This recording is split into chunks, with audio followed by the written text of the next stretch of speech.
इच्छितो की ज्या पद्धतीने संशयाचं धुकं दिशा सालियन यांच्या प्रकरणामध्ये मृत्यूच्या प्रकरणामध्ये निर्माण झालंय ते स्पष्ट होण्याची गरज आहे। आणि म्हणून मी तर म्हणेन स्वतःच आदित्यजींनी या ठिकाणी एसआयटी चौकशीची मागणी जर झाली असेल तर ती स्वतःच इन्व्हाइट केली पाहिजे, स्वतःहून या एसआयटीच्या समोर गेलं पाहिजे अशी मी त्यांना सूचना वजा विनंती करीन। अभिनेता सुशांत सिंग राजपूत आणि त्याची माजी व्यवस्थापक दिशा सालियान यांच्या मृत्यूप्रकरणी उद्धव ठाकरे यांचे सुपुत्र आदित्य ठाकरे यांच्या अडचणीत चांगलीच वाढ झाल्याचे दिसतंय।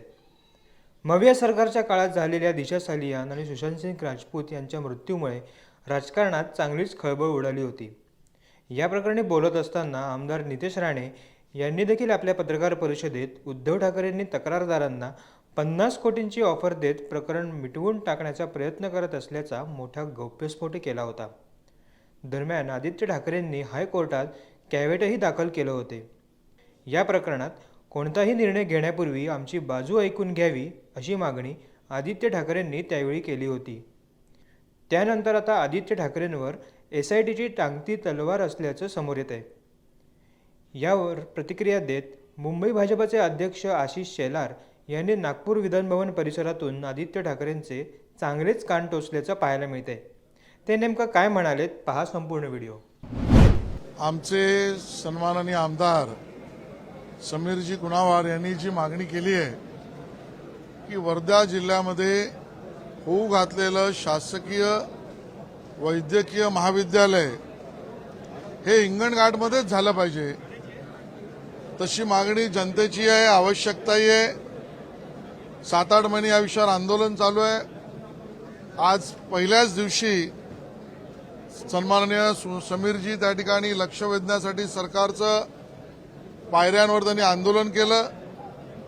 माननीय देवेंद्रजींना आम्ही सगळ्यांनी विनंती केली, देवेंद्रजी स्वतःही आले आणि देवेंद्रजींनी चर्चा या ठिकाणी समीरजींशी केली। खरं तर या बाबतीत घोषणेचा अधिकार ही सरकारचा आहे।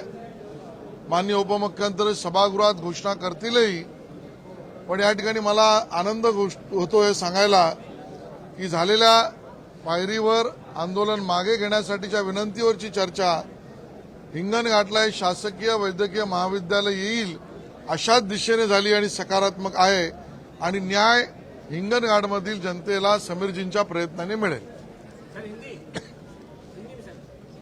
आज सदन के पहले दिन ही हमारे सम्मानीय विधायक समीरजी कुणावार इन्होंने वर्धा जिला में जो मेडिकल कॉलेज गवर्नमेंट का प्रपोज है वो हिंगणघाट में ही होना चाहिए, इस मांग को लेकर सदन के स्टेप्स पर आंदोलन किया। ये मांग वहां के जनता की भी है, 7-8 महीनों से आंदोलन चल भी रहा है। माननीय उपमुख्यमंत्री देवेंद्र जी स्वयं समीर जी से चर्चा करने के लिए आंदोलन स्थल पर आए। हम सब ने चर्चा समीर जी से की। लोगों की मांग भी सही है, हिंगणघाट वासियों को न्याय भी देना है। सर्वस्वी अधिकार सदन में घोषित करने का सरकार का और उपमुख्यमंत्री जी का है, लेकिन जो चर्चा हुई इससे ये जरूर कह सकते हैं कि बहुत सकारात्मक रीत से चर्चा के बाद हिंगणघाट वासियों को न्याय मिलेगा और उस प्रकार की खुशखबर लोगों को मिलेगी। अजून काय नाही ना?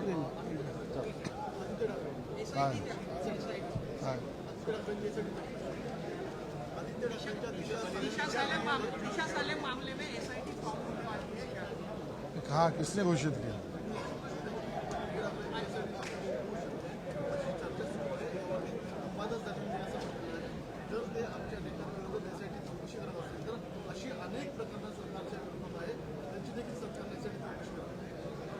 मुळामध्ये या बाबतीत एसआयटी चौकशी होईल नाही होईल या बाबतीतला निर्णय सरकारच घेईल, सरकारच्या वतीने घोषित होईल।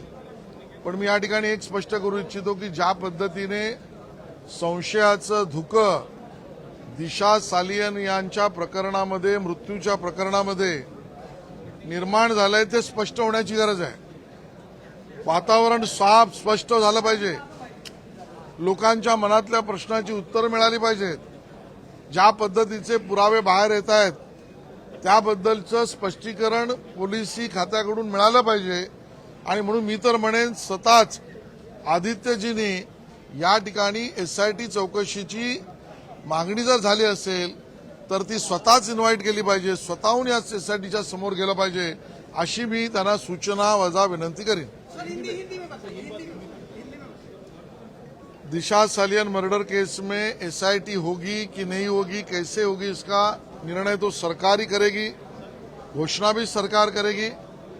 मैं सिर्फ इतना कह सकता हूं कि दिशा सालियन मर्डर केस में या मृत्यु केस में जो तथ्य, जो बातें सामने आ रही है, जो सवालिया खड़ा किए जा रहे हैं, जिस प्रकार की शंका निर्माण हो रही है लोगों के मनों में, उसको देखकर मैं तो एक ही सूचना और विनती करूंगा कि इस प्रकार के वातावरण को स्वयं इंक्वायरी का सामना कर आदित्य जी ने स्वयं ही स्पष्ट करना चाहिए। सर, पिछले अधिवेशन में नागपुर के उस वक्त भी एसआईटी का गठन किया गया था, लेकिन अब तक 1 साल में क्या क्या हुआ है उस पर कोई अपडेट है क्या? देखिए, ये तो सरकार घोषणा कर सकती है, जानकारी सरकार देगी। मैं कहता हूं कि इसमें सच है, गलत है, कितना सच है, कितना गलत है, ये सभी चीजें जनता को जानना जरूरी है।